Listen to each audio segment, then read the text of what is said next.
Hello, my name is Caleb Thompson, and for my final project, I chose to do the history of ARPANET. So let's begin. Imagine the world without the internet.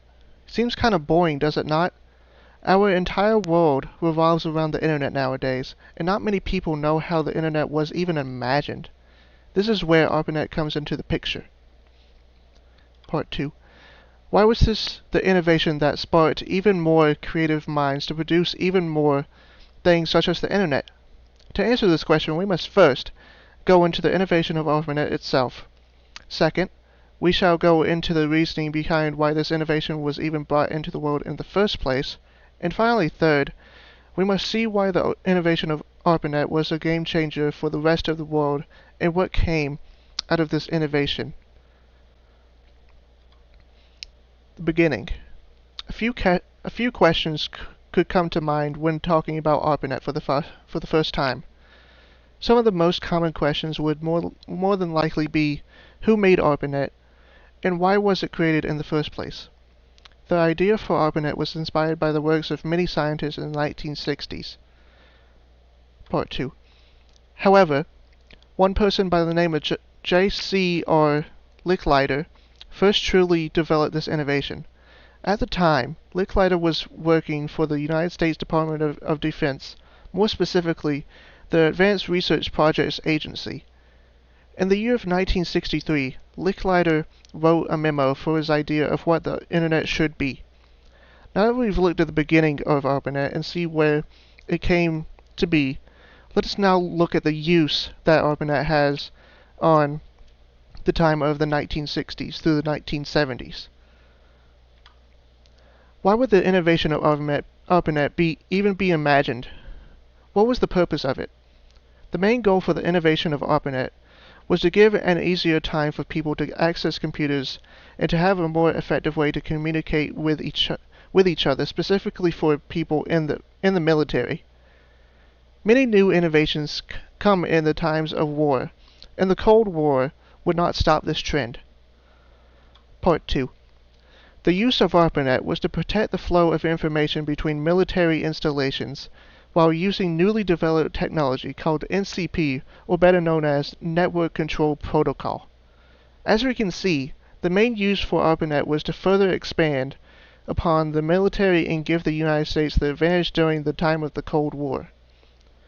Now that we've looked at the beginning of ARPANET and the use that ARPANET has on the military, let us now look at what society nowadays sees upon ARPANET as a whole. We now know where ARPANET came from and the reasoning for why the innovation was brought into the world. So what does this all matter in today's standards?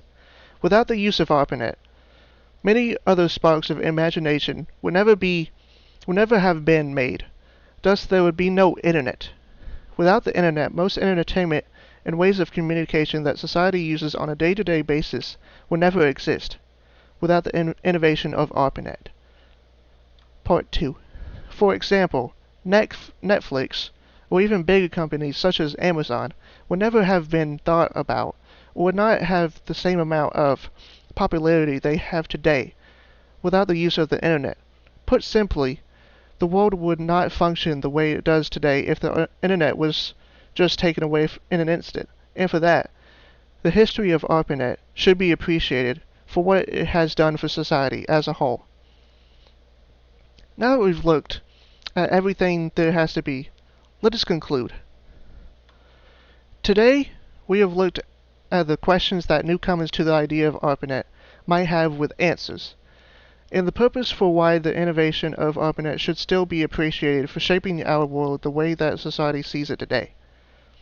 Who knows where the world would be today without the idea from many scientists and ultimately Licklider, who coined the idea of the internet. Part 2. Even for the time that ARPANET was in its early stages, America may not have even came out on top during the Cold War, the time of the Cold War. The world would not be the same without the innovation of ARPANET. That is certain. This innovation even sparks more creativity and imaginations today. As famously said, by Mara Akil. If you want something, work hard for it. Go after it. No matter what, there is nothing that is impossible. If there is something that you want to do in life, you can see this spark of innovation and take it for yourself. And think about more things that you could do in your life to better yourself as a human and better society as a whole. Here are my references. Thank you so much for listening to my time of the history of ARPANET, and hopefully you learned something today. Thank you.